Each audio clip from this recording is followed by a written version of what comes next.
As if walking away from my 10-year career last year wasn't enough, 6 months ago, I decided to become a YouTuber. I've watched a few of these videos before, and honestly, I just don't feel like what's out there represents the reality of how hard it actually is to do this. And if you're expecting to make money while you sleep, I'm gonna be real. That's not the... So, in this video, I'm gonna be truthful about the experience. Not in a self-deprecating, everything has been a disaster way, and not in a, oh my god, look at how much I've made, guys, I've made so much money kind of way either. It's just the reality of starting from zero. Okay, there were 2 subscribers, like me and my husband were subscribed to me, so I guess not 0, but starting from 2 to where I am today. I think it's like 450 something right now. I'll check. I'm gonna start with the skills nobody actually mentions, because before I started this, like growing up, I used to watch YouTube a lot. I grew up with PewDiePie and the Vlog Brothers and all that, and quite frankly, I just thought you'd put a camera to your face, knew there was editing involved, and then you put it online and bam, you've got a cool video that people enjoy, like either they learn something from it or they're entertained by it, whatever. That's what I thought it was gonna be. I was wrong. What I didn't fully account for is how many skills you develop at the same time. The first and most weird one is talking to a camera. There is a very strange feeling about being by yourself in your room, staring at a lens and acting like it's a human being. And while I feel like I've gotten more comfortable with it, I still just can't help but zoom out and just like see the planet spinning and all the things happening where people are going to work and being normal, and then I'm just there in my room just like being a clown on camera.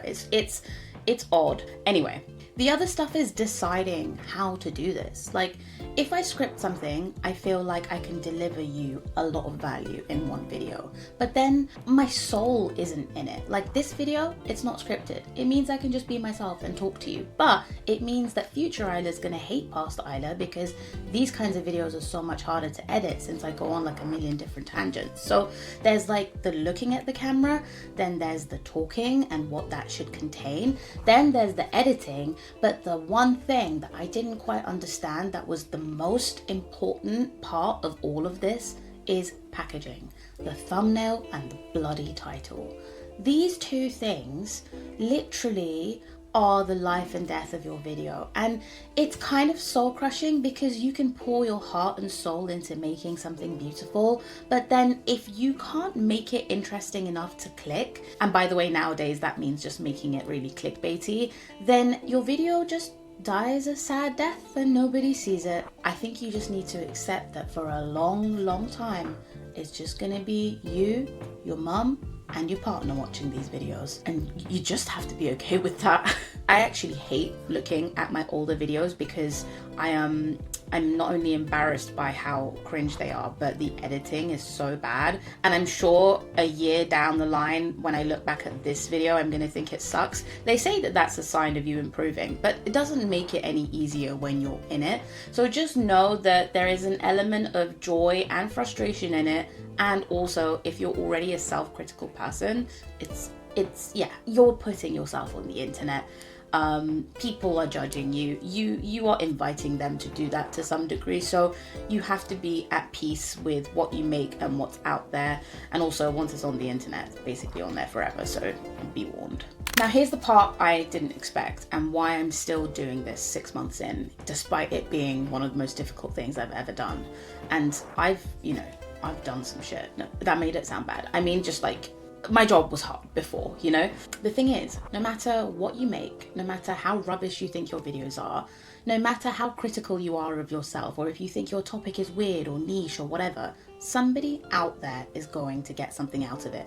And it's not always going to be what you think they're going to get out of it. For example, I made a very niche video about operational frameworks to use if you're planning on running a business as a couple, so that you don't end up breaking up or killing each other. And for me, the point was that I would be sharing how my husband and I run our startup and how we manage to de-escalate situations that can arise from being a married couple doing a project like that. And the funny thing is, somebody commented on it and said, hey, could you make a video on how to communicate better? Because I really like the way you explained this. Somebody said that they watch my videos because they find my voice soothing. I didn't know how to take that because I find my voice very irritating, but it was just really wholesome to know that something I'm making is making somebody out there feel a bit better. I can never really know what the end result is going to be, but the fact that I can have an impact on so many people's lives is genuinely one of the most fulfilling things that I've ever done. Long story long, you think you're making one thing, but really you could be making another thing. And that's kind of oddly freeing, especially if you're starting to put pressure on yourself when it comes to the content that you make and you're being self-critical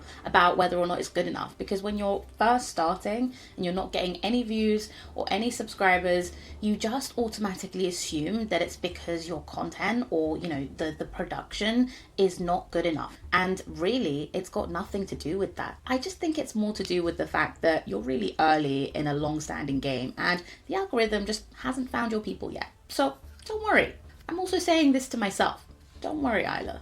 Editing me is going to be like, what is wrong with you? One other benefit, and sorry, I feel like I'm jumping around a little bit here, but I feel like a more complete person doing this. And it's because the number of skills you need to make this work as a thing and to even see like a tiny bit of growth is crazy. And I sort of empathize and appreciate creators more now. You know, when you watch an Instagram reel or a YouTube video you really liked, or even a movie, the thought process sort of changes. You can see behind the camera the effort that goes into the production. I just think it makes you appreciate people and life more, and that's an added bonus. So, you know, you got that to look forward to if you decide to start. Okay, now let me actually break down the real numbers. 6 months in. So my first video went up on the 7th of January and this should be up on the 10th of July, but I'm filming it on the 1st of July. See how far I've planned ahead?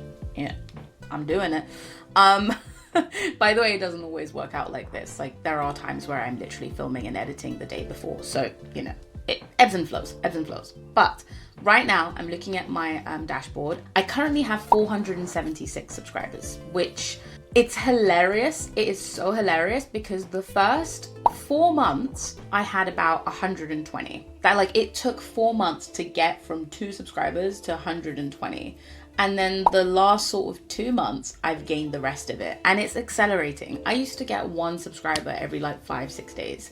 Now I'm getting between 5 and 10 every day. I do not know what's happening, but I think it's probably that compounding effect that people talk about when, you know, if you go on a channel and it's empty, right? There are no subscribers, but there's one good video. You are less likely to subscribe because you don't know if that creator is going to keep creating. You don't know that they're going to be like giving you good content. But when there's more videos, more subscribers, it's almost like a proof of concept. You make a decision in a split second when you land on that person's channel to subscribe, and that is informed by all these little things. So I'm thinking that now that I have more videos and a few more subscribers, I don't look like, you know, a noob basically. And there's nothing wrong with being a noob, but do you know what I mean? Like, people can trust you a bit more. So I'm thinking that now people are like joining the party. If you've just joined the party, welcome. I'm very happy to have you.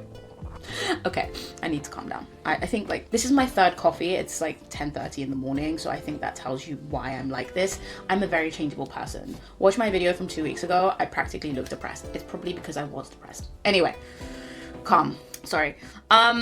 Okay. I think one of the hardest parts of this, growth or no growth, is that you naturally compare yourself to other people. And I think about the fact that comparison is the thief of joy all the time. I say that to myself on a regular basis because that natural tendency to look at somebody else and want what they have is, I think, it's just ingrained in our biology. I've seen people post a video and get 20,000 views right off the bat, and then just get like 2,000 subscribers overnight. And sometimes when you're doing something and it's a little bit slower and you see that happening, it can be a little bit demoralizing, especially if you have a perception that you're putting in a little bit more, but you don't know what that person's put in. You don't know what their journey is. And I'm telling myself this as I speak to you now. I don't think it matters. And the only thing that you should compare to is your past self.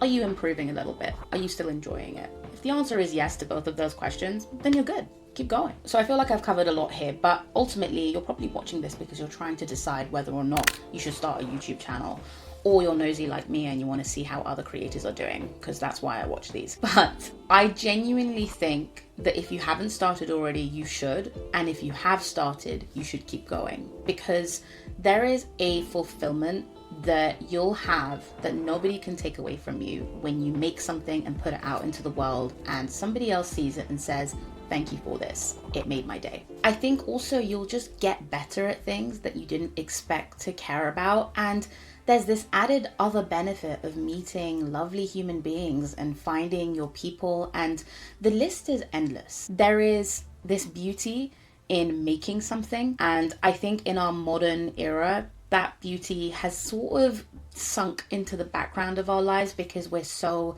busy just consuming, and that's not anybody's fault, right? Like, the tech that we have in our lives is designed to be addictive, and work is so all-consuming that we're often too tired to dabble in our hobbies. So I think that doing this is a fantastic way to become a more creative person, to create a little bit more, and also if the goal is monetization, which it is for a lot of us, I would love for this to be my job one day, but it could mean that one day, maybe not this year, maybe not next year, maybe even longer than that, but one day, all the stuff that you're making will be found by the right people, and bam, overnight you're monetized and you're making a little bit from something that was just a fun experiment. And I think that's what life should be, a series of experiments until you found your thing. So if you're thinking of doing YouTube, or if you're doing YouTube already but things are a little bit slower than you'd hope for, whatever, just keep experimenting.